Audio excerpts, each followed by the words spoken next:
نحمده ونصلي ونسلم على رسوله الكريم اما بعد اعوذ باللہ من الشیطان الرجیم بسم اللہ الرحمن الرحیم ان الذین آمنوا وعملوا الصالحات لهم اجر غیر ممنون صدق اللہ العظیم وصدق رسوله النبی الکریم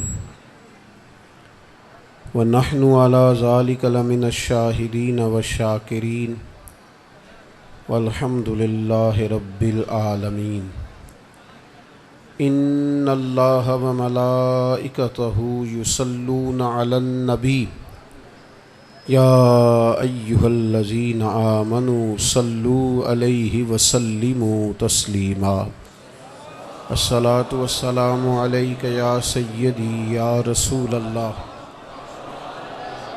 وعلی آلک واصحابک یا حبیب اللہ۔ سارے حضرات درود شریف پڑھیے، سارے پڑھیے۔ الصلاۃ والسلام علیک یا نبی اللہ وعلی آلک واصحابک یا نور اللہ۔ حمد و صلاۃ کے بعد انتہائی عزت و تکریم کے لائق حضرات، علماء کرام، مشائخ، سادات، عزیز دوستو، بزرگوں اور بھائیوں، درس قرآن مجید کے عنوان سے سجی ہوئی اس بزم نور میں اور آپ حاضر ہیں۔ اللہ تعالیٰ دین کے کاموں میں نیتوں کا وضو اور ارادوں کا خلوص نصیب فرمائے۔ ہم سب کا یہاں جمع ہونا اپنی بارگاہ عالی مرتبت میں قبول کرے اور اس محفل پاک کو عقائد کی پختگی، اعمال کی درستگی اور ہمارے گناہوں کی معافی کا سبب بنائے۔ جب کوئی شخص مسلمان ہو جاتا ہے، مومن ہو جاتا ہے، تو پھر وہ ایک بڑے منصب پر فائز ہوتا ہے۔ کلمہ پڑھتے ہی اسے یہ اعزاز نصیب ہو جاتا ہے کہ کنتم خیر امت۔ اب وہ عام لوگوں میں سے نہیں ہے، وہ خاص لوگوں میں سے ہے۔ ضرورت اس امر کی ہوتی ہے کہ وہ اپنے منصب کو پہچانے، اس پر غور کرے کہ دراصل میرا مقام کیا ہے۔ سب سے زیادہ انسان کا نقصان اس وقت ہوتا ہے جب وہ اپنے منصب کو نہیں پہچانتا اور اپنے منصب کے معیار کے مطابق اپنا وقت نہیں گزارتا۔ جب کوئی شخص مسلمان ہو جاتا ہے، مومن ہو جاتا ہے، اللہ کی بارگاہ سے اسے بے پناہ انعامات ملتے ہیں۔ صرف ایک کام پر اسے توجہ کرنی ہے، وہ یہ ہے کہ وہ ایمان کے تقاضوں کو پورا کرے۔ ایمان کے بعد وہ اعمال صالحہ سے اپنی زندگی کو آراستہ کرے۔ عام لوگوں کی طرح، عام انسانوں کی طرح مرضی کا کھانا پینا، مرضی کا سونا جاگنا، مرضی کا آنا جانا اس کا نہ رہے، بلکہ اس کی زندگی محتاط ہو۔ وہ اب شتر بے مہار نہیں ہے، آزاد نہیں ہے، وہ اللہ رسول کا پابند ہے۔ ان احکامات کی روشنی میں اپنے معاملات کو مرتب کرے، اعمال صالحہ اختیار کرے۔ اس کے بعد اسے کیا ملے گا، کیا دیا جائے گا، انعامات کیا ہوں گے، اس کا بندہ کوئی بھی شمار کر ہی نہیں سکتا۔ یعنی مومن وہ خوبصورت جماعت ہے، مسلمان، شرط یہ ہے کہ اسے نہ پتہ چلے کہ میں ہوں کیا۔ وہ اقبال نے کہا تھا کہ عجب نہیں کہ خدا تک تیری رسائی ہو، پر تیری نظر سے تو پوشیدہ ہے آدمی کا مقام۔ جو بندے کو نہیں پہچان سکا وہ اتنا اوپر کیسے جائے گا؟ یہ جو ہے نا تھوڑا شناسائی کرنا کہ میں کیا ہوں، میرا منصب کیا ہے، میرا معیار کیا ہے، اور اپنے منصب کے مطابق اپنی زندگی، یعنی مومن کا ایک منصب ہے کہ وہ مومن ہے، وہ عام نہیں ہے۔ اس نے جب حوالہ دینا ہے تو اس نے امام الانبیاء کا حوالہ دینا ہے۔ یعنی وہ جب کہتا ہے نا میں نے تعلیم لی ہے اور میں نے روشنی لی ہے اور میں نے فیض پایا ہے اور میں نے تربیت لی ہے اور میں نے کلمہ پڑھا ہے، تو پھر اس نے کلمہ پڑھا ہے امام الانبیاء کا، نبیوں کے امام کا وہ غلام ہے. اور جو یعنی سرکار کی تعلیمات وہ ہیں کہ ایسا نہیں کہ حضور نے کوئی صرف اچھی بات کی ہے، نبی پاک نے وہ بات کی ہے جس سے زیادہ اچھی بات ہو سکتی نہیں، اس سے زیادہ بڑی بات ہو سکتی وہ حد ہے نا. تو اس کو تو تعلیمات ملی ہیں سب سے زیادہ معیاری. تو اب یہ کہے جی نہیں جی میں تو بڑا گناہگار بندہ ہوں جی، میں تو بڑا عاجز بندہ ہوں جی، میں تو بڑا مسکین بندہ، آپ دعا کریں جی میں نیک ہو جاؤں. تو بھئی تو اپنا منصب تو پہچان، بھلا تو کون ہے، تو کون ہے، منصب پہچان اپنا. تو یہ ہیلے بہانے نہ کر، یہ کمزوری نہ دکھا. تو دیکھ تیری نسبت کہاں ہے. ان کا دیوانہ ہوں، ان کا مجذوب ہوں، کیا یہ کم ہے کہ میں ان سے منسوب ہوں. تو دیکھ تیری نسبت کہاں کی جاتی ہے. رب فرماتے ہیں ان الذین آمنوا وعملوا الصالحات، بے شک وہ لوگ جو ایمان لائے اور پھر انہوں نے اعمال صالحہ کیے. بڑی جگہوں پہ بڑے فضائل ہیں، بڑی جگہوں پہ بڑا ثواب ہے. نماز کا یہ اجر ہے، روزے کا یہ اجر ہے، زکوٰۃ کا یہ اجر ہے، صدقے کا یہ اجر ہے، حسن اخلاق کا یہ اجر ہے. مختلف اجر ہیں، کہیں 10 گنا ہے اور کہیں 700 گنا بھی ہے. یہ ساری باتیں بیان کی، لیکن اس آیہ کریمہ میں فرمایا بے شک جو لوگ ایمان لائے اور جنہوں نے نیک اعمال کیے. یا اللہ تو انہیں کیا دے گا؟ فرمایا لہم اجر غیر ممنون، میں انہیں وہ اجر دوں گا جو کبھی ختم ہی نہیں ہوگا. لا متناہی اجر، لا متناہی. شرط کیا ہے؟ کہ انسان اپنے وقت کو بیکار نہ گزارے، یہ نہ ضائع نہ کرے اپنے آپ. یہ ساری زندگی صرف یہی نہ کہتا رہے کہ بس یہ رمضان کے بعد میں نیک ہی ہوں، میں حج کر رہا ہوں اس کے بعد میں بالکل بچے بیال ہوں، پھر میں بالکل. ساری زندگی منصوبہ بندی میں گزر گئی، ساری زندگی ارادوں وعدوں میں بیت گئی، ساری زندگی ہاتھ ہی کھڑے کیے کہ آج کے بعد نماز پڑھوں گا. یہ اپنے وقت کو ضائع نہ کرے. ہمارے ہاں نا وقت ضائع کرنا سب سے بڑا نقصان ہے. مومن کے پاس تو لا متناہی اجر ہے، لا متناہی اجر.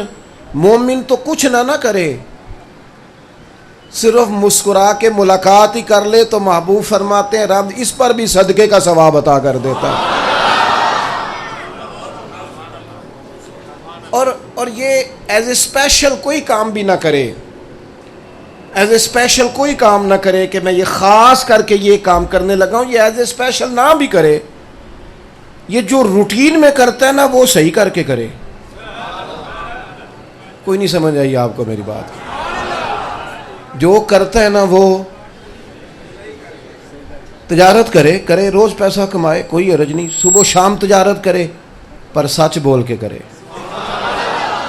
پر دیانتداری کے ساتھ کرے. یہ مومن ہے تو مومن ہو یہ تجارت ہی کرے، کوئی منع نہیں. اس کو کوئی نہیں کہہ رہا کہ تو دکان چھوڑ کے آ. فرائض ادا کرے، نماز پڑھے، روزہ رکھے، کھل کے کرے تجارت. پر تجارت حضرت ابو بکر صدیق سے سیکھ کے کرے، حضرت عثمان غنی سے سیکھ کے کرے تجارت. کون منع کرتا ہے؟ پر سیدنا عبد الرحمن ابن عوف سے سیکھ کے کرے. کون منع کرتا ہے؟ تجارت کرے، دکان پہ بیٹھے کاروبار کرے، یہ ملکوں میں جائے کرے، کوئی منع نہیں کرتا. بلکہ سیاستہ میں حدیث موجود ہے، میرے نبی پاک علیہ الصلوۃ والسلام نے فرمایا تو سچ بول کے تجارت کر، اللہ قیامت کے دن تجھے نبیوں کے ساتھ جگہ عطا فرمائے گا. تو بے شک عمرے تھوڑے بھی کر پر تجارت سچ بول کے کر. تو بے شک صدقات و خیرات نفلی تھوڑے بھی کر لیکن تجارت، ناراض ہو گئے آپ لوگ؟ تجارت سچ بول کے، جو کام کرتے ہیں وہ کام تجارت سچ بول کے کر. اس کے اندر اور پھر ایک کام اور ہے. تاجر مالدار لوگ نفلی صدقات تھوڑے بھی کریں لیکن وہ تھوڑی نا غریبوں پر ویسے ذرا نرمی کر دیں. میں محفل نعت کا بڑا سپورٹر ہوں، مخالف نہیں ہوں، بہت بڑا سپورٹر ہوں. نعت تو ہمارا ایمان ہے، نعت تو ذوق ہے. لیکن ایک بہت بڑی محفل نعت کے سٹیج سے میں نیچے اتر رہا تھا تو ایک شخص مجھے بڑے 3-4-30 سیکنڈ کے لیے صرف ملے ہوں گے، تو میرے کان میں کہنے لگے مزدور آدمی ہوں، بہانہ ڈھونڈا ہے پیغام پہنچانے کا، یہ بڑی محفل کرانے والے سیٹھ صاحب سے کہنا ہم ان کے ملازم ہیں، کو مہربانی ہم پہ بھی کر دیا کرے تھوڑی بہت، آج بھی کیتی جاندے ہو اور نال لہو بھی پیتی جاندے ہو، کھو کے مال یتیماں دا تے بھیج مسیتی جاندے ہو، پھٹ دلاں دے سیندے نہیں، پھٹ دلاں دے سیندے نہیں۔ یہ دیکھو درویش کا درد کیا ہے، وہ کہتے ہیں تسی پھٹ دلاں دے سیندے نہیں، ٹوپیاں سیتی جاندے ہو، نفس تے چھری پھیر دے نہیں تے دمبے کیتی جاندے ہو، فرض پلائی بیٹھے ہو بس نفل ہی نیتی جاندے ہو، او دسو تے سی بلے شانو ایک ہی کیتی جاندے ہو۔ یہ کون سا سبق یاد کیا ہے؟ من چاہی زندگی والا، اپنی طبیعت کے مطابق چیزوں کو لینے والا، سچ بول کے تجارت۔ نبی پاک صلی اللہ تعالیٰ علیہ وسلم نے فرمایا قیامت کے دن اللہ تبارک و تعالیٰ ایک تاجر کے لیے فرمائے گا کہ جا میں نے اپنے فضل سے تجھے جنت عطا کی۔ رب کا بندہ ہے، احساس بڑا ہے، طبیعت بڑی نرم ہے، عرض کرتا ہے مالک میں گناہگار ہوں، اور من آنم کے من دانم، جو میں ہوں میں جانتا بھی ہوں، اللہ مجھے اپنے اعمال کا پتہ ہے، پر یہ مہربانی میرے لیے اتنا کریمانہ فیصلہ کہ میرے لیے جنت کا اعلان، مجھے پتہ چل جائے کہ وہ کیا چیز سبب بنی تھی میرے جنت میں جانے کا۔ تو حضور فرماتے ہیں رب کریم اس بندے سے فرمائے گا تو تجارت کرتا تھا، پھر کچھ لوگ ادھار بھی لے جاتے تھے، پھر تو اپنے پیسوں کے تقاضوں کے لیے اپنے ملازمین کو بھی روانہ کرتا تھا، مالک میں کرتا تھا، تو رب فرمائے گا تو کہا کرتا تھا کہ جو جان بوجھ کے نہ دے اس پہ سختی کرنا، اور جو تنگ دست ہو اسے گنجائش دے دینا، کوئی نہیں ہمارا کام چلتا ہے، آ جائیں گے پیسے، جو تنگ دست ہو اسے مہلت دینا تم کہتے تھے، مالک میں کہتا تھا، تو رب فرمائے گا تو دنیا میں میرے بندوں پہ آسانی کرتا تھا، میں تیرے اوپر آسانی نہ کروں، تیرے اوپر مہربانی نہ کروں؟ خدا کے بندے تو ہیں ہزاروں، بنوں میں پھرتے ہیں مارے مارے، میں تو اس کا بندہ بنوں گا جس کو خدا کے بندوں سے پیار ہوگا، اور یہی ہے ذوق عبادت کی انتہا ساگر، یہی ہے ذوق عبادت کی انتہا ساگر۔ او غم حیات کے ماروں کا احترام کرو، غم حیات کے ماروں کا احترام کرو، کچھ زندگی سے نفع لیں، اب اور کچھ نہیں کر سکتے تو اپنا کام ہی صحیح کر کے کریں۔ دیکھو نا حضور نے فرمایا جو محنت کر کے روزی کمائے، یعنی وہ روزی کما رہا ہے پر محنت کرے، مشقت کرے، فرمایا جو محنت کر کے روزی کمائے اللہ کا دوست ہے۔ لیکن مزدور کو حق نہیں پہنچتا کہ وہ چائے پینے جائے اور 1.5 گھنٹہ چائے پیتا رہے، وہ نماز کے لیے جائے اور اس کی نماز ہی 1.5 گھنٹے میں ختم ہو، یہ اسے بھی حق نہیں پہنچتا، وہ بھی دیانتداری کا مظاہرہ کرے، اپنے کام کو ٹھیک کر کے کیا جائے، اور پھر زندگی میں نا خیر کو جانے نہ، آپ کی توجہ ہے میری بات پر، اپنے کام کو ٹھیک کر کے کیا جائے اور نیکی جانے نہ دی جائے، خیر کا کام جلدی سے کر لیا جائے، جلدی سے۔ ہمارے ہاں نا بہت بڑی مشکل یہ ہے کہ بہت سارے لوگ زندگی میں بسم اللہ ہی نہیں پڑھتے نیکی کرنے کی، آغاز ہی نہیں کرتے، وہ کہتے ہیں میں نے کوئی بڑی ساری نیکی کرنی ہے، بڑی ساری، یعنی کوئی لاکھوں کروڑوں کی نیکی ہوگی تو پھر ہی کروں گا۔ خیر کا کام جو ہاتھ آتا ہے وہ کر دیں، مسجد میں کروڑوں لگانا ہی صرف نیکی نہیں، مسجد میں جھاڑو دینا بھی نیکی ہے، یہ بھی نیکی ہے، چلو یہ والی کر لیں، یعنی کبھی کبھی موبائل چھوڑ دینا بھی نیکی ہے، اس پر بھی تھوڑی توجہ کر لیں کہ اور بھی کچھ غم ہے زمانے میں محبت کے سوا۔ عزیز دوست کوئی خیر کا کام ہم سے ہو جائے، کوئی، نبی پاک صلی اللہ تعالیٰ علیہ وسلم نے فرمایا ایک شخص نے دیکھا کہ مسلمانوں کے رستے میں درخت ہے اور وہ تکلیف دیتا ہے، ویسے تو اسلام درخت لگانے کی بات کرتا ہے لیکن وہ درخت تکلیف دیتا تھا، بعض روایات میں یہ بھی ہے کہ کانٹے دار تھا، اور بعض میں ہے کہ بیچ لگا ہوا تھا بالکل مین سڑک کے، تو لوگوں کو دشواری ہوتی تھی۔ ایک شخص نے کہا، وہ ہمارے ہاں پتہ کیا ہوتا ہے، کوئی کھڈا چھوٹا سا پڑ جائے نا کہیں تو روز لوگ وہاں سے گزرتے ہیں، روز تبصرہ کرتے ہیں دیکھو جی یہ کھڈا نہیں گورنمنٹ بند کر رہی.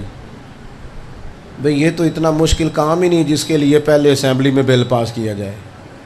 آپ کی گلی ہے, آپ کا بازار ہے, آپ تھوڑی دیر کے لیے گاڑی سائڈ پہ کریں اور تھوڑی سی مٹی ڈلے گی, اس کو بند کر دیں, بڑے سارے لوگ تکلیف سے بچ جائیں گے. لیکن چونکہ مزاج تبصروں کا ہے, میں ایک جگہ پہ تھا, کچھ زیادہ بڑے لوگ وہاں جمع تھے, تو چونکہ ہم نے ٹائم گزارنا ہوتا ہے تو اس کے لیے بہترین یہ ہے کہ پاکستان پہ تبصرہ کرو, اور تبصرہ بھی یہ کرو کہ پاکستان کی کوتاہیاں بیان کرو. یہ آج کل ہماری ہابی ہے, یہ غیروں کو نہیں کام کرنا پڑ رہا, ہم سارا خود ہی کر لیتے ہیں. کمزوریاں بیان کرو مولویوں کی, پیروں کی, اور اس کے بعد سیاستدانوں کی, پھر فلانے کی, شروع ہو جاؤ. ایک صاحب مجھے کہنے لگے حالات کیسے چل رہے ہیں؟ میں نے کہا بڑے اچھے ہیں, اللہ کا بڑا. وہ پریشان ہی ہو گئے بہت زیادہ, جس طرح آپ نہیں ہو گئے ساری, وہ بھی سارے پریشان ہو گئے کہ حالات اچھے چل رہے ہیں. میں نے ان سے کہا پتہ مسئلہ کیا ہے میرا اور آپ کا؟ ہم رہتے ہیں ناراض لوگوں کے درمیان, ہر بندہ کسی نہ کسی سے ناراض ہے. ہم نہ ناراض لوگوں کے درمیان رہتے ہیں, لہٰذا ہم سارے بھی ناراض ہی رہتے ہیں. جس سے دیکھ لیں وہ کسی نہ کسی سے. ہم نہ خوشیاں بانٹنا نہیں چاہتے, خوش ہونا نہیں چاہتے, خوشی تقسیم نہیں کرنا چاہتے. لہذا ہم نے اس کا حل یہ نکالا ہے کہ کوتاہیاں بیان کرو, کمزوریاں بیان کرو. مسلمان کی یہ شان ہے. مسلمان تو حالات کا رخ بدل دیتا ہے, وہ تو اپنے حصے کی ڈیوٹی کرتا ہے, اپنے حصے کا کام کرتا ہے. نبی کریم صلی اللہ تعالی علیہ وسلم نے فرمایا بیچ درخت لگا تھا اور وہ کانٹے دار ہوگا, جھاڑیوں والا ہوگا, وہ تکلیف دیتا تھا. ایک شخص نے سوچا یار کب تک اس پر تبصرے ہوں گے, لوگ گزرتے ہیں, تکلیف ہوتی. اکیلے بندے نے فیصلہ کیا کہ میں یہ درخت کاٹوں گا. اکیلے بندے نے, اس نے فیصلہ کیا, اور پھر وہ اکیلا لے کے آیا کلاڑی. اس اکیلے نے وہ درخت کاٹا, اس نے رستے میں سے درخت کاٹ دیا. محبوب فرماتے رب نے اس کے لیے جنت کا فیصلہ فرما دیا. لیکن وہ ہمارے ہاں یہ مزاج ہے کہ میرے کرنے سے کیا ہوگا. چھوٹی سی لوگ, چھوٹا سا لوگ تنکا جلاتے ہیں تو آگ پوری پھیل نہیں جاتی. تو اگر آگ جلانے والے ایک چنگاری سے پھیلا دیتے ہیں تو بھائی بجھانے والے بھی ایک قطرے سے بجھا سکتے ہیں. لیکن شکوہ ظلمت شب سے تو کہیں بہتر تھا, اپنے حصے کی کوئی شمع جلاتے جاتے. ہم کوئی کام سٹارٹ کرنے کو, شروع کرنے کو تیار. مزاج تبصروں کا ہے, مزاج تجزیے کا ہے, مزاج رپورٹنگ کا ہے. مزاج یہ ہے کہ گفتگو کرو, نشستن گفتن برخاستن, بات کرو, بیٹھو, گپ شپ کرو, اٹھ کے چلے جاؤ. اپنی زندگی سے کوئی نفع لیں, پہچانیں کہ ہمارا اعزاز کیا ہے, ہم کیا کر سکتے ہیں, کچھ فائدہ کریں اپنے آپ سے, کچھ شروع کریں, کہیں سے آغاز کریں. کوئی ایسا سلسلہ. یہ عارف رومی رحمۃ اللہ علیہ فرماتے ہیں کہ ایک علاقے کے اندر نا ایک بیماری بڑی پھیل گئی تھی, تو اس کا علاج ایک جڑی بوٹی سے ہونا تھا. تو جڑی بوٹی بہت اونچی تھی, 4 پہاڑ تھے اوپر نیچے, اور وہ پہاڑ کراس کر کے وہ جڑی بوٹی تھی. تو طبیب کہتے تھے وہ جڑی بوٹی اگر وہاں سے آ جائے, پہاڑ تھے ڈھلان والے, جو بندہ پیر رکھتا پھسل جاتا. اب علاقے کے لوگ بیمار ہیں, ضرورت بڑی زیادہ ہے, کیسے اتنے بڑے ٹارگٹ کو اچیو کریں, مشکل ہو رہا ہے. ہر روز فیصلہ ہوتا کیا کریں, اٹھتے چلے جاتے, روز بیٹھک بیٹھتی. ایک بندہ بیچ میں سے اٹھا, اس نے کہا یار یہ ساری زندگی سوچتے رہنا بھی کوئی کام ہے, اٹھ باندھ کمر کیوں ڈرتا ہے, پھر دیکھ خدا کیا کرتا ہے. یہ کیا بات ہوئی, ساری زندگی طے کرنا کہ کرتے ہیں دیکھتے ہیں. اس نے کدال پکڑی, ہتھوڑا پکڑا, سامان پکڑا, اوزار پکڑے, اور پہلا پہاڑ کاٹنا شروع کر دیا. ہمارے ہاں حوصلہ افزائی کا مزاج بھی بڑا تھوڑا ہے, بڑا تھوڑا ہے. بلکہ کوئی بندہ کسی کے حق میں بات کرنے لگے, ابھی وہ پوری کرتا نہیں, تو ایک بندہ کہتا وہ تو ٹھیک ہے پر انہوں نے میری کوئی نہیں مانی تھی. وہ فوری طور پر ایک نئی بات بیچ میں وہ بیان کر دیتا ہے. ممکن ہی نہیں ہوتا کہ بات وہ تکمیل تک جائے. اس نے نا ایک پہاڑ کاٹنا شروع کیا, تو جو پاس میں سے آتا کہتا بیوقوف ہے تو, کہاں تو ایک بندہ, کہاں 4 پہاڑ, کیسے کاٹے گا. اس نے کہا یار اگر ساتھ نہیں دے سکتے تو حوصلہ تو نہ توڑو. اچھا چلے ایک سوال پوچھتا ہوں آپ سے روک کے, آپ کو میری باتوں کی سمجھ تو آ رہی ہے؟ چلے سبحان اللہ نہ کہیں, ہلکا ہلکا ایسے ایسے تو کریں, پتہ چل جائے سمجھ آ رہی. اصل مصیبت یہ ہے کہ موبائل بڑا تحفہ ملا ہے ہمیں, پکا گفٹ مل گیا ہے. یہ تو پہلے تو ہم بچوں کو کہتے تھے نا کہ چلو مہربانی کرو موبائل ذرا بند کر دو, اب تو بزرگوں کو کہنا پڑے گا, والد صاحب کو کہنا پڑے گا کہ 10 منٹ چھڈیا کرو, بالاں دا بھی حال چال پوچھو. ناراض ہو گئے آپ لوگ؟ میں صحیح کہہ رہا ہوں آپ سے. سیانے لوگ, سمجھدار لوگ, معاملہ فہم, ان کو کہنا پڑے گا. آج میں نے جمعے کے بعد کچھ دوستوں سے کہا, میں نے کہا میں آپ پہ پابندی لگاتا ہوں, آئندہ جمعے آپ مجھے نظر آئیں تو آپ کے ہاتھوں میں تسبیح ہوں, اس لیے کہ ہمارے ہاتھ میں تو تسبیح ہوتی تھی. یہ کون چھین کے لے گیا اور موبائل دے گیا؟ تسبیح ہوتی تھی. اور تسبیح کا کمال یہ ہے ہاتھ میں ہو تو چلتی بھی ہے, اور کچھ نہ کچھ بندہ پڑھ بھی لیتا ہے. لیکن یہ کیا ہوا, کون لے گیا ساری چیزیں؟ بہرحال یہ عنوان نہیں. ایک بات آپ سے پوچھنی ہے, 1,24,000 کم و بیش نبی دنیا میں آئے, کسی نبی کا کلمہ 4 لوگوں نے پڑھا, کسی کا 10 نے پڑھا ہے, پر نبی سارے کامیاب گئے. مجھے بتاؤ کامیاب گئے کہ نہیں؟ کامیابی کا مطلب کیا یہ ہوتا ہے کہ انقلاب برپا ہی ہو جائے؟ کامیابی تو یہ ہے کہ آپ نے ڈیوٹی پوری کی کہ نہیں کی.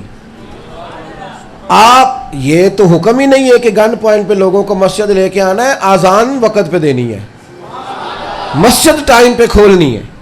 نبی سارے کامیاب ہو کے گئے, سارے. اگرچہ کلمہ کسی کا چند لوگوں نے پڑھا, کسی کا چند 100 نے پڑھا. نبی کیوں کامیاب گئے؟ کہ وہ جو کام کرنے آئے تھے وہ کام انہوں نے توجہ سے کیا ہے, ڈیوٹی انہوں نے صحیح کر کے کی ہے. ہم نہ ڈیوٹی نہیں سے, وہ شخص کاٹ رہا ہے پہاڑ, لوگ اسے کہہ رہے کیسے کٹے گا؟ اس نے کہا یار چلو تعاون نہیں کر سکتے, حوصلہ شکنی تو نہ کرو.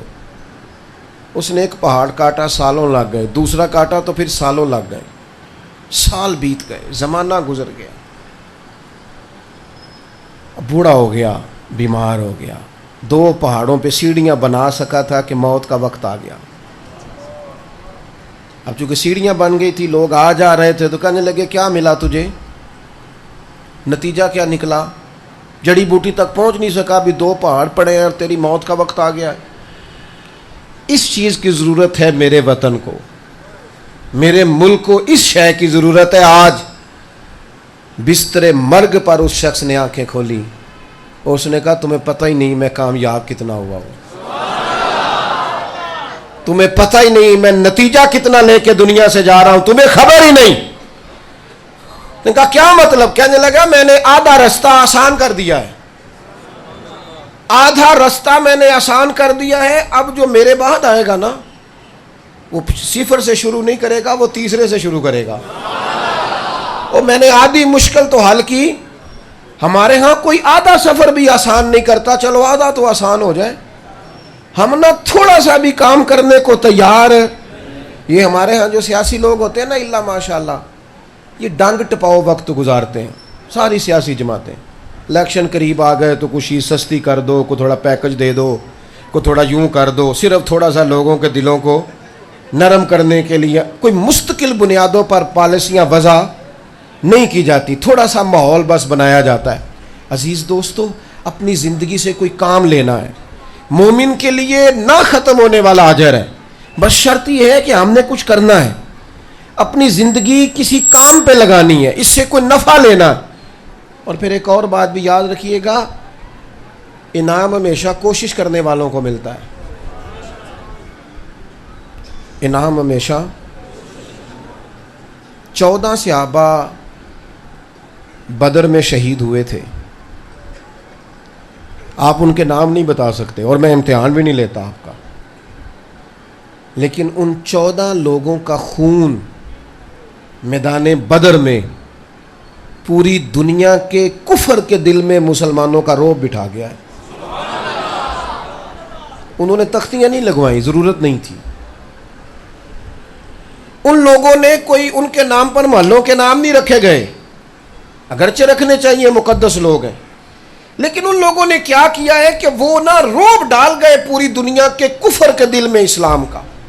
جب آپ کچھ کر جاتے ہیں نا تو آپ آنے والی کئی نسلوں کا فائدہ کر جاتے ہیں.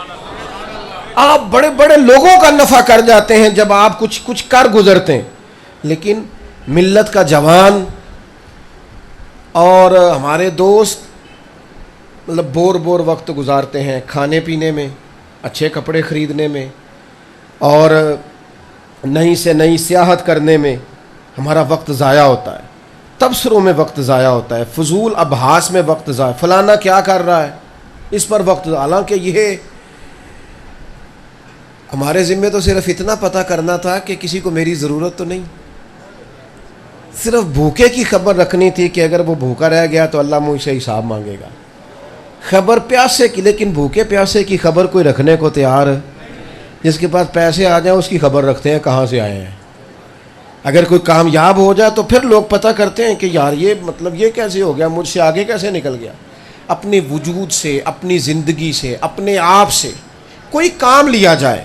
اور یہ جو کام ہم لے رہے ہیں اپنے آپ سے، پیسہ کمانا اور بلڈنگیں بنانا اور جائیدادیں بنانا، یہ کوئی کام نہیں. یہ تو میرے دوست اللہ کا وعدہ ہے، یہ تو میل ہی رہا ہے. یہ تو معاذ اللہ ثم معاذ اللہ جو اللہ تعالیٰ کی ذات کے منکر ہیں ان کے گھروں میں بھی روٹی پکتی ہے. یہ تو جو کفر کرتے ہیں ان کے ہاں بھی رزق آتا ہے. لیکن ہم تو مسلمان ہیں، صاحب ایمان ہیں. ہمارے تو مقاصد حسنہ ہونے چاہیے، ہمارے تو بڑے مقاصد ہونے چاہیے، مزاج بڑا ہونا چاہیے، کوئی بڑی بات ہمیں کرنی چاہیے. یہ میرپور شہر ایک دفعہ پورا تباہ ہو گیا تھا، کسی زلزلے کسی حادثے کی نظر ہو گیا تھا. تو جس شخص کی ڈیوٹی تھی نا ملبے کو سنبھالنے پر اور نکلنے والی چیزوں کو اکٹھا کرنے پر، وہ کہتے میں بیٹھا تھا، عصر کے بعد کا ٹائم تھا، تو ایک نہایت ضعیف آدمی اور اس کی بیوی ساتھ گدھے پر انہوں نے چند بوریاں رکھی ہوئی اور وہ ہانکتے ہوئے آ رہے تھے. میں آگے بڑھا اور میں نے کہا شام کا یہ وقت ہے، بزرگوں کہاں جا رہے ہو؟ تو کہنے لگے بیٹا وہ بیت المال کا دفتر کہاں ہے؟ میں نے کہا کیوں؟ کہنے لگے یہ نا ہم نے اپنا گھر اور ارد گرد کے گھر صاف کیے ہیں تو جو قیمتی سامان نکلا ہے وہ ہم نے بوریوں میں رکھا ہے، بیت المال میں جمع کرانا ہے.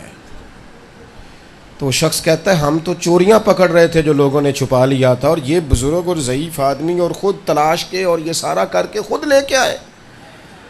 کہتے ہیں میں نے ان سے کہا بابا جی کیوں آپ نے اتنا تکلف کیا، چلو ہمیں بلا لیتے.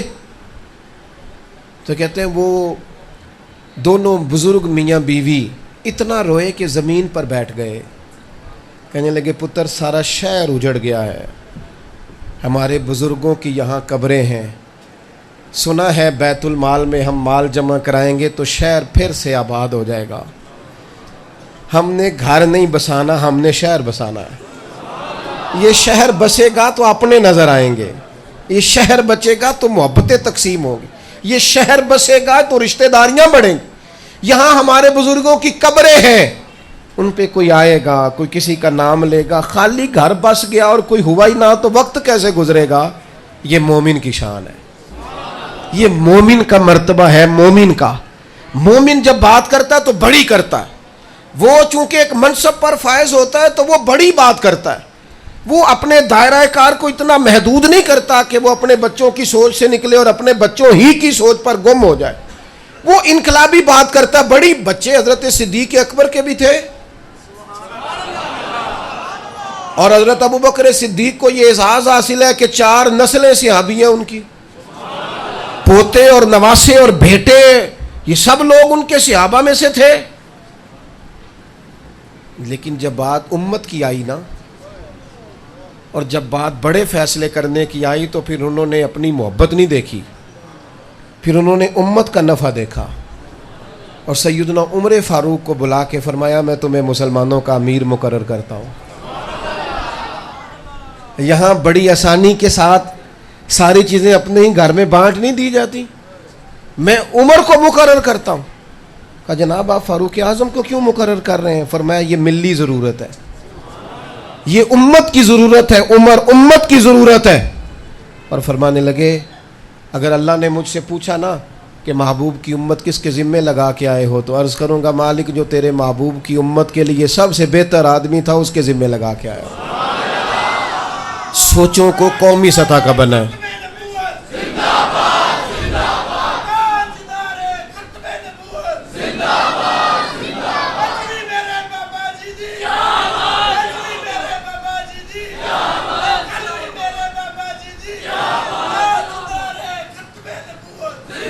اپنی سوچوں کو اللہ جزا دے، آپ اللہ کو دے، اپنی سوچوں کو قومی بنائیں، سوچوں کو ملی بنائیں، سوچوں کو عالمی بنائیں. سوچیں تو ذرا بڑا کر کے سوچیں، سوچیں تو ذرا توانا ہو کے سوچیں. جب آپ اپنے آپ سے کوئی کام لینے لگے تو کوئی بڑا کام لیں. کوئی نبی پاک صلی اللہ تعالیٰ علیہ وسلم کی بارگاہ میں آ کے ایک صحابی نے پوچھا تھا، یا رسول اللہ میری والدہ کا انتقال ہو گیا، وہ ایک غلام آزاد کرنا چاہتی تھی. ہمارے ہاں سالے ثواب کرتے ہیں نا کچھ لوگ، تو پکا ہی انہوں نے روٹین رکھی ہے کہ یہی پکائے گی ساری برادری. بھئی یہ سالے ثواب کرنا ہے تو آپ ضرورت کے مطابق کریں.